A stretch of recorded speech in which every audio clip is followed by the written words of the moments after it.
In Europe, the epidemic was over since May, and the reason is because we're hyper-testing with PCR. So I'll explain that. This was an epidemic, in fairness, and this is not an epidemic. Epidemic's over as we get out to June, July. However, if you kept testing with PCR and in fact increased your testing, you would find viral fragments, dead virus, people who recovered months ago who were asymptomatic. You'll find some positive cases, but there'll be very little impact. You'll have a case-demic. If you hyper-test with PCR tests, they find viral dead fragments. They don't find full live virus. They can't identify that. They're calling them cases when they get a PCR positive. They are not. These are simply positive tests from a viral fragment test kit. They are not cases. So a lot of confusion. Now, as we come into fall and winter, we will see a natural rise in the virome. We'll see influenza. We'll see more impacts in hospitals. But that will be more normal winter resurgent of influenza like prior years. It's very important to look at excess death because the measure of cases or infections depends on how much testing you're doing and how good the test is, and it's really noisy. So death is the best measurement. 2019 had a very soft flu season right up to early 2020. So we really had a lot of people built up here who would otherwise sadly have passed. So when COVID seasonally struck, there was a lot of dry tinder is one term that's being used.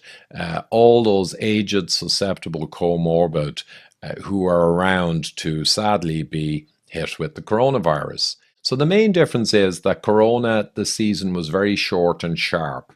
Because of the soft prior season and other factors, it dramatically occurred in 6 weeks, these excess deaths, rather than around 4 or 5 months. And as you can see, countries that had more severe prior seasons had very low COVID impact.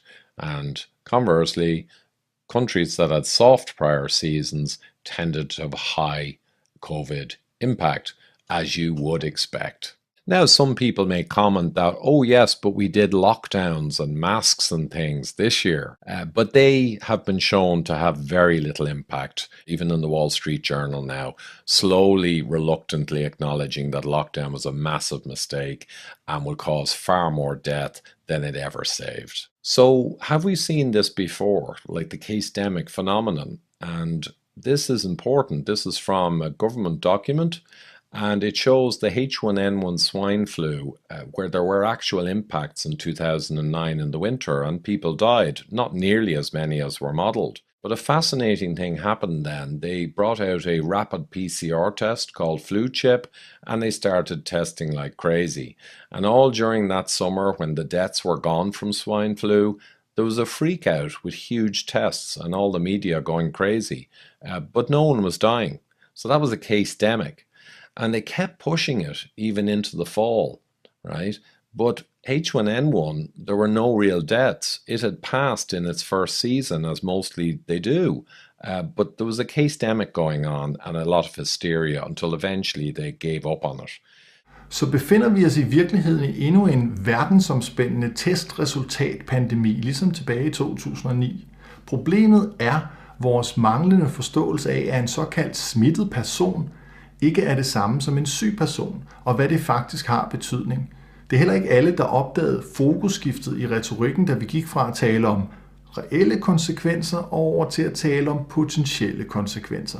Først var fokus nemlig på antal indlæggelser og døde, det vil sige reelle konsekvenser af sygdommen covid-19. Men så flyttede fokus sig lige så stille og roligt over på antal smittede, det vil sige antal af personer testet positivt for virusen SARS-CoV-2, og på hvor meget disse personer med et positivt testresultat potentielt kunne smitte videre. Men det er ikke sådan, man opgør, hvor farligt noget er. Der handler det om reelle konsekvenser og ikke potentiel skade. Så hvorfor dette fokusskift? Var det nødvendigt for at overbevise os om, at der stadig var noget, vi skulle frygte? Grafen her giver os et visuelt billede af, at det går den gale vej, men det er misvisende, hvilket Statens Serum Institut også erkender i teksten med småt.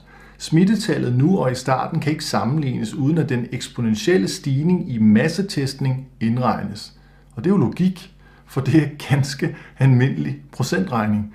Hvis vi for eksempel en dag tester 2 personer og finder 1 smittet, det vil sige 50%, og en anden dag tester 10 personer og finder 2 smittet, det vil sige 20%, så er det jo åbenlyst forkert at tale om et stigende smittetal fra 1 til 2, og at det skulle være et udtryk for, at smitten nu er mere udbredt. For i eksemplet her er der jo blevet testet 5 gange så mange, og så er det faktisk et udtryk for det modsatte, nemlig mindre udbredelse.